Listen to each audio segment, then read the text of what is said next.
Sounds good. I want to move on here. Let's go ahead and go to our next caller. It is a show regular here, folks. Hasn't called in a while, but I'm glad he's here today. It's Dean Meadows. Hey, Dean. North Carolina. Hey, Dean. What's up? What's going on, guys? Hey.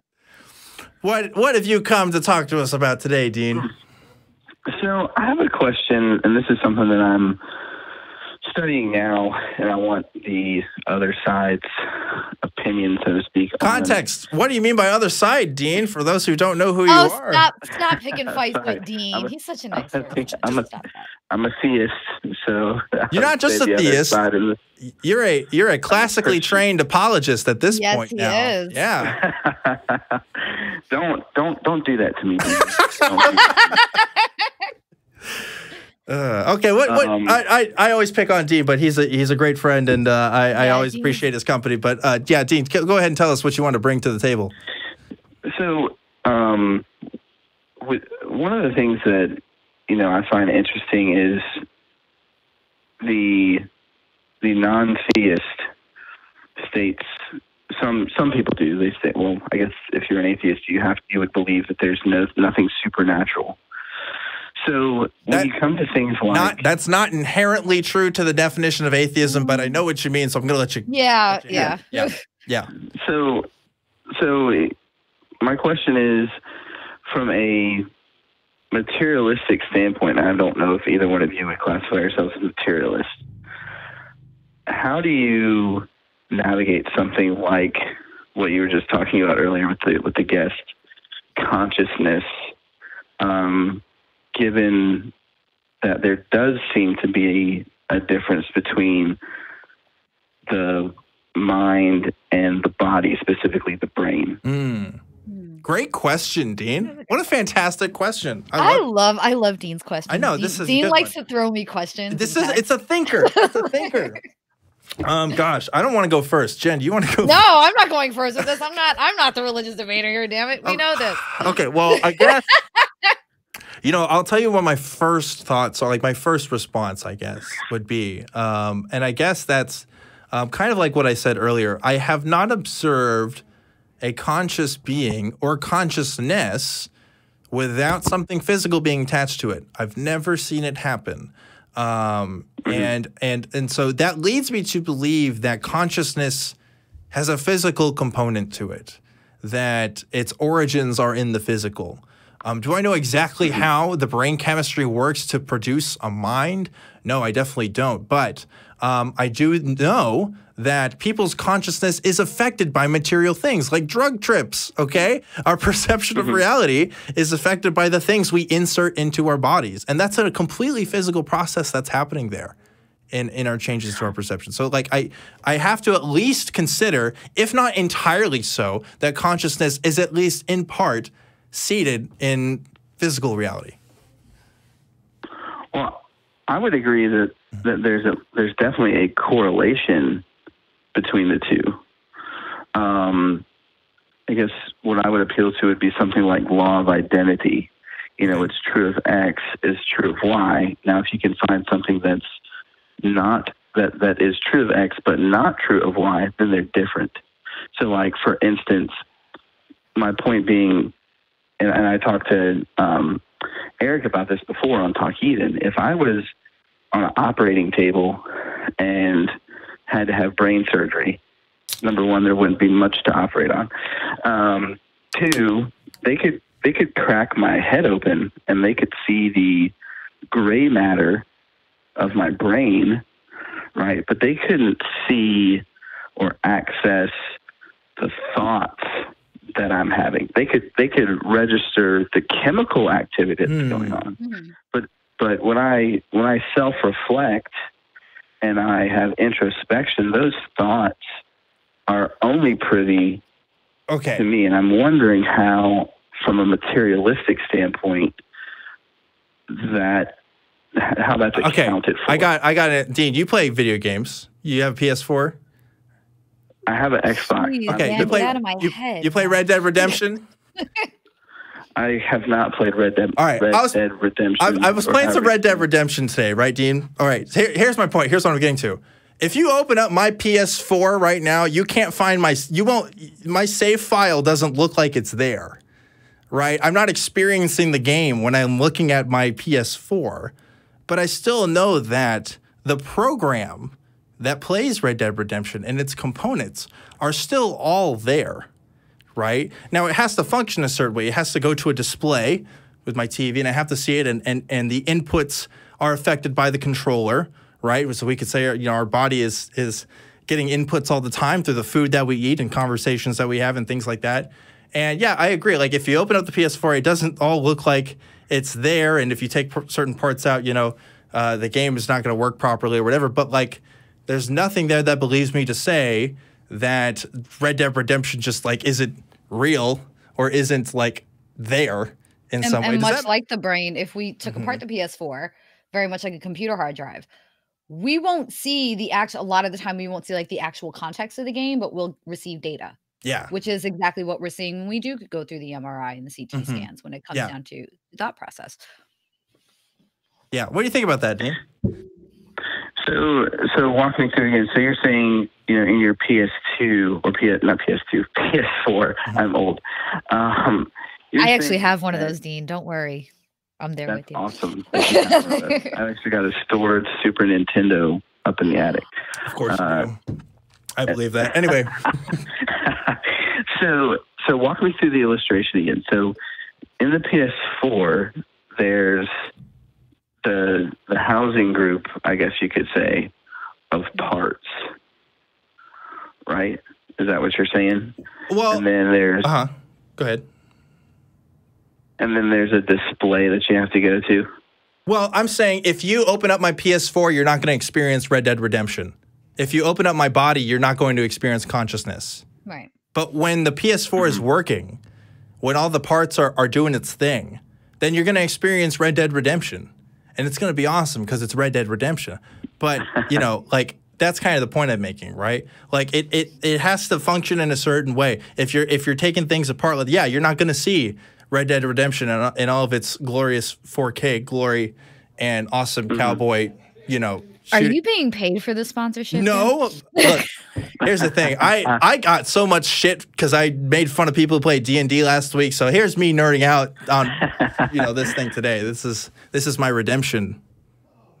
Yeah, I heard a groan. I heard a groan in the audience. I guess that was pretty funny. So I guess my only other question would be, so we know, though, that Red Dead Redemption might not be in your specific PS4, but we do know, and I might be dating myself here, we do know that it is stored somewhere either on a disk that's physical that I can access or some type of platform that is ultimately physical. So it's not the same as something, right? And that's what I was referencing earlier. We can pull the hard drive out and we can access certain parts of the data, but we might not be able to completely reanimate the game or hit something. So that would be my question. The picture would come up, and to me, that's how I kind of look at brain function. Is we can see the neurological data, we can see the certain parts of the brain that light up during the CT, scans and everything else. Yeah, but we can't pull the picture out. Yep. From just the brain. Yeah, so I'm with you on the brain data. I guess my question is, how does the materialist account for something like the aboutness of my thoughts, or the fact that my mind doesn't have a spatial a spatial extension or a physical dimension to that? Because it seems to me on the materialist side of the house that where I think materialism gets itself into a difficult spot, maybe not,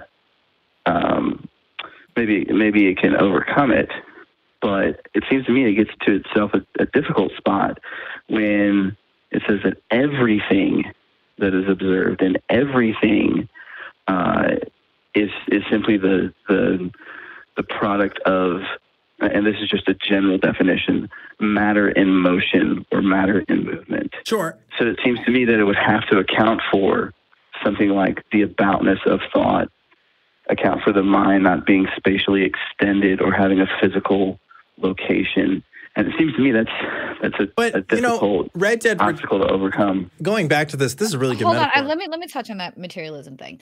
Well, you can apply. Okay. I do have a point, but I'll let you go first. The thought processes, the neurons, just the electrical shit going on in your brain that creates these memories and creates this awareness.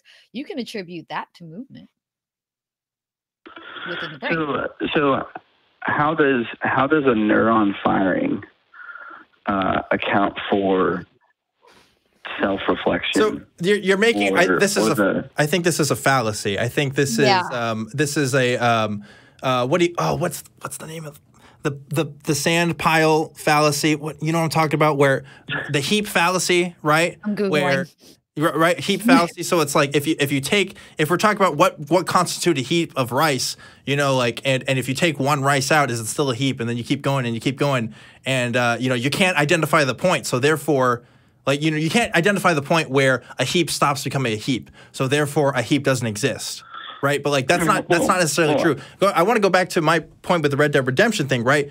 Red Dead Redemption also, it exists on a disc, but it also uses save data from my PS4. It also is communicating online with, you know, Rockstar Games when you're doing the online experience. So like and that's all part of the Red Dead experience, right? And in the analogy here, that's all part of the consciousness. There's different parts that make up that whole experience. That if you're gonna take one of those out, you know, like it's gonna change it, but it's still it's a bit messy as how we define Red Dead Redemption, right? Because it's even more a lot of the, you know, you get what I'm saying. Bringing it down to just one neuron to me is unfairly. Yeah. What's the word? Well, no, I'm with you there. I'm probably over exaggerating to prove a point. I guess I don't know that I would be committing the heap fallacy. What I'm asking is, you know, if materialism is true, then these things have to be accounted for from a materialistic point of view. Then it seems to me there would be no distinct difference ultimately between the mind and the brain. The mind is the brain, and the brain is the mind. But see, that's where I disagree with you, because they're instruments of each other, but not one and the same. Well, I wouldn't even say that. I would say that there are neurons in my stomach right now. There are more neurons in my stomach than any other part of my body outside of the wait, am I talking about neurons? I think I mean neurons. Stuff from the brain that we usually associate with the brain is also in other parts of our body, and it's going to affect our mind. You know, like our mind is definitely more than just our brains. Exactly. There's other things at play here. Hormones. Chemical makeups that people who lack serotonin, lack dopamine, will have a different form of consciousness and a different form of thought than someone who has too high of or what's considered a normal balance of. And this is where you have depression and suicidal ideation. There are so many more things than just a neuron or an electrical current. Yeah. Yeah. No, I agree. I agree that there's correlation between the two. So my question then becomes, you know, when you, and maybe I'll shift the conversation because you've got other people to talk to. So one of the classic objections to materialism is that as a materialist, you can't really know truth. Now, I'm not saying this. I just want to know your response to the objection. So if my thoughts are basically reduced to biological chemicals that take place in the brain, akin to that of digestion, right? The classical objection would be, well, digestion can't get you to truth. And so if my thoughts are just chemicals of the brain, then how do I know, or how can I trust my own thoughts if they're just reduced to material processes in the brain? How do I get to truth on chemical physics? We're taking a more objective scientific concept, right? Talking about digestion, talking about specific chemical processes, and comparing that to a philosophical concept, right, which is truth, right? And so, there's a bit of a disconnect there because the language that we use to talk about these two things is different. And so to get to this philosophical concept that we call truth, it seems like you do have to have a mind, and how we define a mind is, by this physical stuff. It's by experiences that our bodies are going through and what our bodies are learning. Like, there's nothing in the zeros and ones of I'm gonna milk this metaphor until it's done. In Red Dead Redemption, right? That makes dead it, horse. Listen, horse. There's a lot of horses in Red Dead Redemption too, but that's why I said the poor dead horse. Right. There's nothing in those zeros and ones that says specifically to me, "Wow, that's a beautiful looking game right there." But it's still zeros and ones. You know what I'm saying? Like, it can be all that it is to be, and I can still get something out of it, and I don't have to completely understand that to believe that. But yeah, I guess that's where I get that. So just because, I guess what you're saying is that just because we may not know how A causes B, that doesn't mean that A doesn't cause B. Correct. Yeah, I'll go with that. Okay. If you use that against me later, I'll deny it. Just kidding. I'm not gonna go to that end. I'll go to, we don't know if A causes B, so let's try to figure out if A causes B. Well, there's a lot of gotcha. It's probably more than just A that causes B, but right. But that's always been my line of thinking of. Well, it could, so let's figure it out. For the audience. I'm simplifying it for me and people that might be listening. Yeah. But that's really all I got, guys. And I appreciate the conversation. Thank you for calling, Dean. I love talking. Dan, it's great. Dan, it's great to have you back on the air finally. I know. Finally, back on the air promoting Red Dead Redemption. If they sell like X amount of units after the show, you should get a royalty check. And if you get sued, listen, from them. Rockstar doesn't need my promotion for that game. All right, I think they got enough. Yeah. Real quick, last question. It has nothing to do with what we talked about. Are you guys going to be at Faithless Forum? Yep. Probably speaking this year. At least that's what I've been told. They haven't exactly figured out what they want me to talk about, but they said they want me to speak. So yeah, I'll be there. Are you going to be there, Dean? Are you coming? I'm talking to Holy Kool-Aid to see if I can get into the building.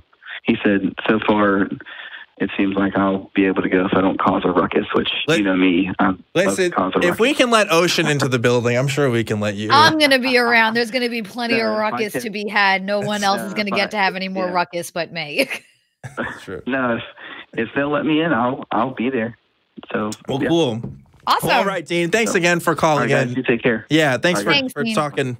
And I'd love to hear from you again soon. That was interesting conversation. I love Dean. Productive conversation. Dean gets my brain going at like 8 in the morning sometimes. It's just good. I'm like, oh, Dean. And that's such a good question to ask. Because again, I guess the theme of this episode is consciousness. What the hell it is, we're not 100% sure. We try to figure some stuff out. I don't know if I identify as a materialist though, or a natural. I don't. Well, here's what I think. I don't wholly identify as. Here's my take on that. In the same sense that I define atheism as like a lack of belief in God. Like, I'm not saying that no gods exist. I'm also not saying that everything is, material that I know of, because I don't know that. But everything I've observed to be, everything that I don't have any beliefs that are outside of materialism. Right? Like, does that make sense? Like, everything that I know about the world and how I understand it through science is materialistic in nature. Maybe it's the stubbornness in me, but I have a hard time wholly subscribing to one thing, period. Yeah. I always I like looking for the gray. We're complicated people. Everybody's complicated. Could be the leftover cherry picking Catholicism days. Well, we were also talking about labels earlier, right? Like, I think us more than anybody wouldn't want to be stuck down to any one particular label. No, because people like us are changing all the time, and I think that's a good thing. I think the easiest way for me to not subscribe to a label is to tell me I fall into that label. The only time it's not good is if you're not being consistent. If you're justifying some stuff through one system that you wouldn't through others, and but people do it all the time every day. So I don't know. To me, filtering just through one label and one experience is boring. Being a human is hard. It is. I don't. I'm done humaning. It's complicated. I hope in the next life I become like a cat or something. Just I want to be one of my cats in the next life. Like, I got 4 fat asses sitting in my living room right now, just gorging on blankets. Like, I want that life in my next life. Yeah, cats